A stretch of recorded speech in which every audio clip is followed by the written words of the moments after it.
All right. You recording? Yes. All right. So here I have the male and the female rat. You can tell the difference between the male rat and the female rat. The male has testicles, muy grande cojones. Female rat doesn't. So we're going to, on my male, I've dissected both portions. On the female, just the bottom. So we're just going to start with him. So opening him up, really big, smile, ratatouille.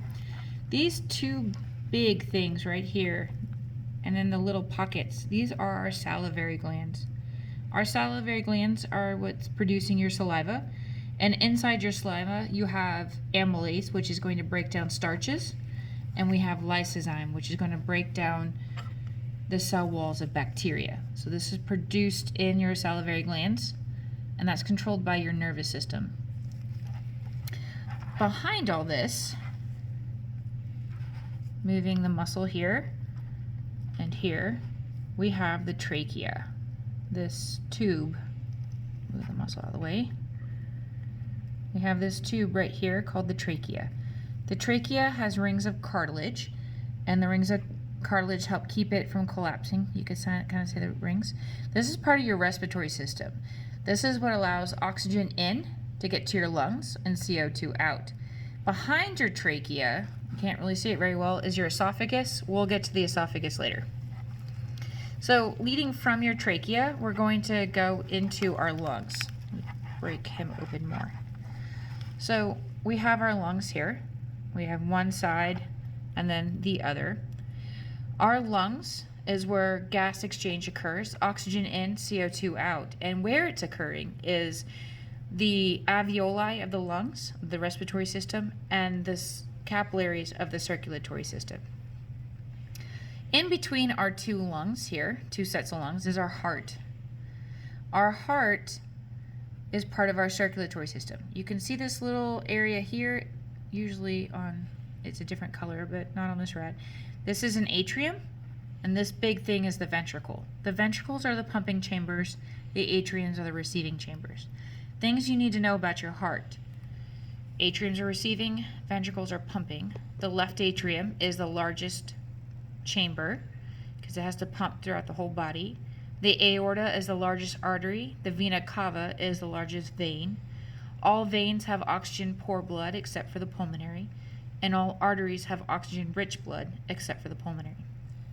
This right here is your thymus. This is where your T cells are made for your immune system. What inflates and deflates the lungs is your diaphragm. This right here is what's left of my diaphragm. It is muscle that will help inflate and deflate the lungs. If we look at my female rat here, you can see the intact diaphragm up in here. You see that muscle above her liver. Here's her liver, here's her diaphragm all up in here. That's what's inflating and deflating the lungs.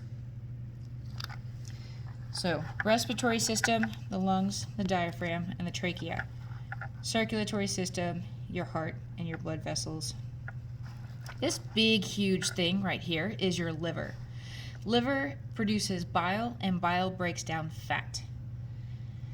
Underneath our liver, move our liver out of the way, we have the stomach. This muscular sac right here is our stomach. Now we have a tube that leads to the stomach. Let's move our diaphragm out of the way so we can get to it. Where's my tube? Right here. That tube right here that my probe is under, that is your esophagus. When food is in the esophagus, it's called a bolus. What pushes that bolus down this tube is called peristalsis. It's smooth muscle contractions, which will push the bolus down into the stomach. Once the bolus is in the stomach, it's now called chyme. Inside your stomach, we have hydrochloric acid, which makes it very acidic. We also have pepsin. Pepsin is an enzyme in your stomach that breaks down protein. So we have protein being digested in the stomach. We have carbs being digested in the mouth with the amylase.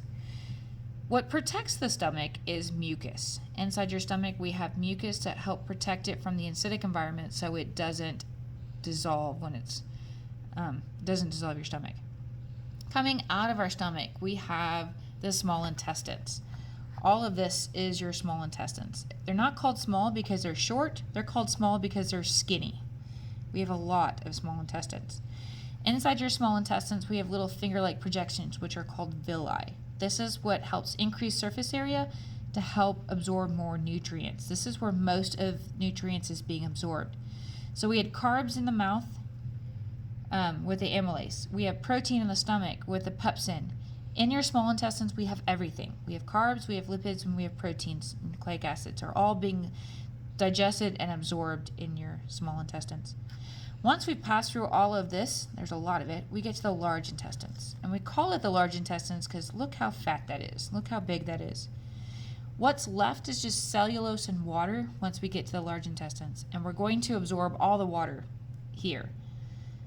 So large intestines is for water absorption. After it's done with the large intestines, we're going to be stored in the rectum. So here's your rectum. It's going to be, poop is stored here until it's ready to leave the body through your anus. Some accessory stuff. Underneath our stomach, we have this webby material. Dang it, I'm ripping it. This is your pancreas. All this webby stuff right here. All of this is your pancreas. Your pancreas is producing digestive enzymes, and it's producing sodium bicarbonate to help neutralize the acidic chyme leaving the stomach into the small intestines. This moon-shaped thing right here is called your spleen. This is where all your red blood cells go to die. So pancreas, here's another view of the pancreas, and the webby stuff. Underneath all that, we have our kidney. There's one kidney here, and then there's another one on the other side. This is kind of a weird shaped kidney. That's okay. It happens. It happens. So this guy is our kidney. Kidney is part of the excretory system. I don't know what this white thing is. Yeah, good times. Tumor, maybe. So kidney's part of our excretory system. It's going to filter our blood. Blood will go in through the renal artery. It filters through the nephrons. Our main functional unit of our kidney is the nephrons. What's left after reabsorption is urine, and it's going to leave the kidneys through a little tube. Let's see if I can pin it. I don't know if you can see this little tiny tube right here. That is your ureter. If you can't see it, that's fine. The tube leaving the kidneys is the ureter, and it's going to the bladder, which is located right here. That's your bladder. Urine is going to be stored in our bladder until it's ready to come out, and it's going to leave the body through the urethra. So kidneys, ureter, bladder, urethra. In the male, the urethra is in the penis, and our penis is located in this little sack of skin right here. Rats have penises like dogs where there it is, the little penis right there, where it can go in and out. Above our kidney, we have the adrenal gland right there. This is where adrenaline is made. It gives him super rat strength and super rat speed for when he needs to save his own life. So adrenal gland gives us adrenaline, kidneys, ureter, bladder, urethra. So this is our boy rat. Here is our male. This outside is the scrotum. That's where the testicles are held. When you dissect the scrotum, cut into it, we get the testes. Here's one testicle, the other one's in here. I didn't cut that one open. Testicles is where meiosis is occurring, and this is where sperm is made, and testosterone. We have a little tube that leaves our testicles called the vas deferens. This little tube right here is going to carry the sperm from our testicles up to the seminal vesicles, which are these seahorse looking things. Here's our seminal vesicles. And I do believe this is the prostate right here attached to the bladder. So our prostate and our seminal vesicles is where we're making our semen, which has food Point to them with the probe. Oh, yeah, right there. Seminal vesicles, It's kind one. of blurry. Okay, there. Seminal vesicle 1 and 2. And here's our prostate gland. Our semen is made in our seminal vesicles, which is nutrients for the sperm, and then it's going to leave through the urethra, which is located in our penis, which is right here. Can't really see it on him. So that's it for our male. Let's talk female. So she's got. They need to know the epididymis. The epididymis is the skin. The fatty stuff around the testes. No, they don't need to know, but Okay. the epididymis. The integumentary system is our skin. It's the largest organ in our body and the rat too. Our 3 layers is the epidermis, the dermis, and the hypodermis, which stores fat. This is muscle right here, all in here. If we were to skin her leg back more, this would be skeletal muscle. Back here, that's all skeletal muscle because it's attached to bone. Cardiac muscle is our heart, so that's your cardiac muscle right there. And then our smooth muscles, which you would find inside her organs, all her stomach and her intestines. I'm not ripping that open, but just no smooth muscle. So females are different than males. They don't have penises, they have uteruses and vaginas. Rats are different. They have a Y-shaped uterus, or a V-shape, you would say. She's got 2 uteri. Humans only have 1. Rats have 2. This is one uterine horn right here. I ripped it out so you could see it. And at the tip of her uterine horn is her ovaries. This little ball right here. There are her ovaries. Rats can have up to 16 pups, usually 8 on each side. So we have one uterine horn here. Ovaries are at the top. Ovaries, and then here's her vagina so that they can be born.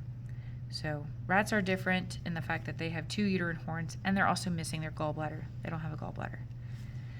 That's it. Anything else you could think of?